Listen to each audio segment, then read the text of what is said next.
Hello everybody, what I'd like to do today is to talk you through the Moleskine Professional Notebook. I didn't even know these books existed until earlier this week. This is February 2013. I've been waiting very patiently for the Evernote book to come out from Amazon, but they still haven't delivered. And lo and behold, I was in a local stationery store in London and I found this Moleskine Professional Notebook. Well, why is it so exciting? Let's have a look. I use Moleskines an awful lot, and I've been using time management, Pilofats and various other things for many years.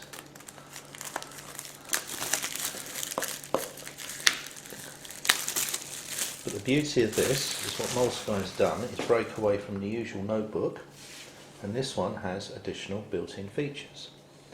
One of the first things we notice is that it has part of their special edition badging on it. And the main feature is the ruling.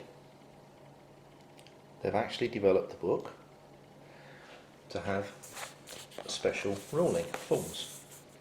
It also has some other features which I'd like to show you.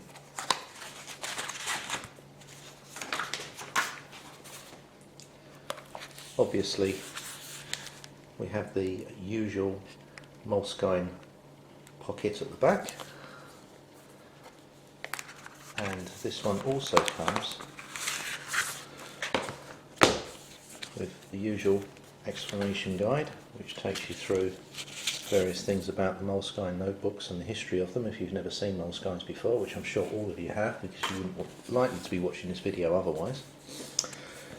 This comes with a number of special edition labels in 3 colours which are there so that you can actually mark off the edge of the pages.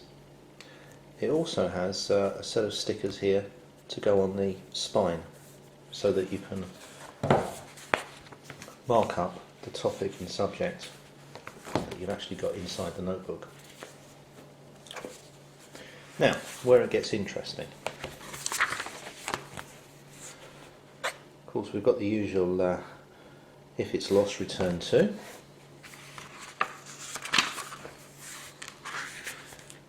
At the front here we have an index page. Something that I've always done with my Moleskines, and probably many other people have, is to put page numbers, but this actually has a proper index, and significantly all of the pages have a page number, so that as you go through the notebook every page is numbered off. Now this idea is very useful for the old daytimer people, because with daytimer notebooks in the old days, what we used to do there was actually have pages which were numbered off with a to and from pointed so that you knew where you were going to go to next.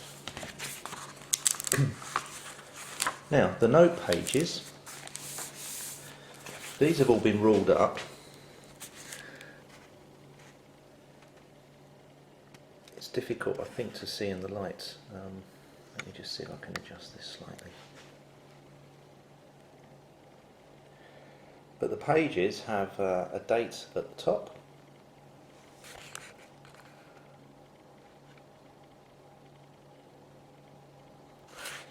It also has a central section along the top there, a column down the sides for summaries, and then a main point for notes. Now this very much fits in with the Cornell note-making system.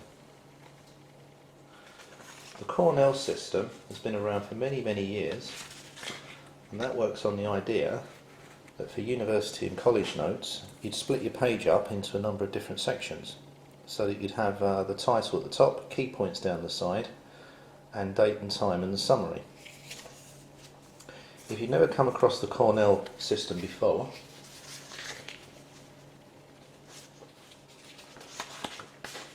go on to Google and Google Cornell Notes. Cornell is spelt C-O-R-N-E-L-L after the university. Cornell Notes. There's a book called How to Study in College which was published in 1997, the author being a W. Pauk, I guess that's how you pronounce it, P-A-U-K. But that explains the methodology for you to have a look at.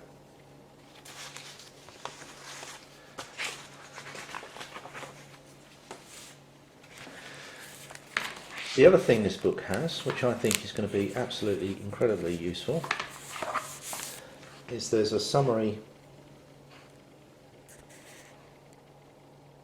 index at the back.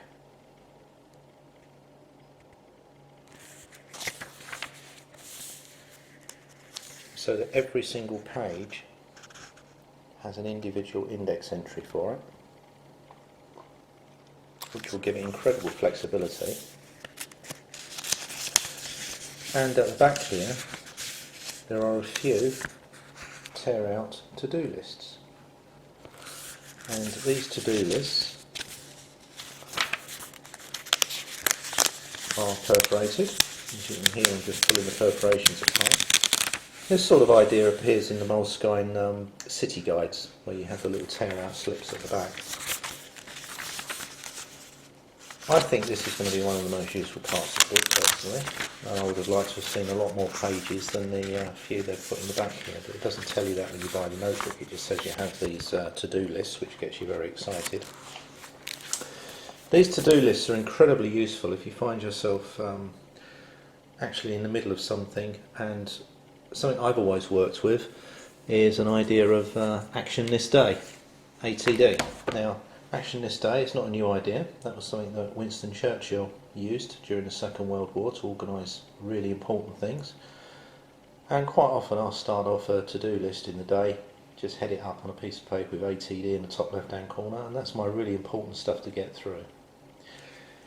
If you'd like to follow up and find out some more information about time management, can I suggest Getting Things Done, GTD, if you haven't come across it.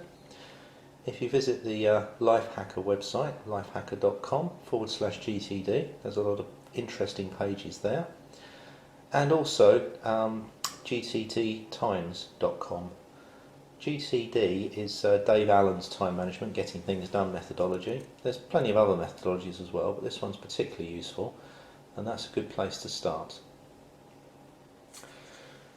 Finally today, I'd like to thank our sponsors for today's little mini video. That's Travel Dave. If you head over to traveldave.co.uk, you'll find an awful lot of really useful travel hacks, organisation and general blog entries that I'm sure you'll find interesting if you're into personal travel, organisation and skills.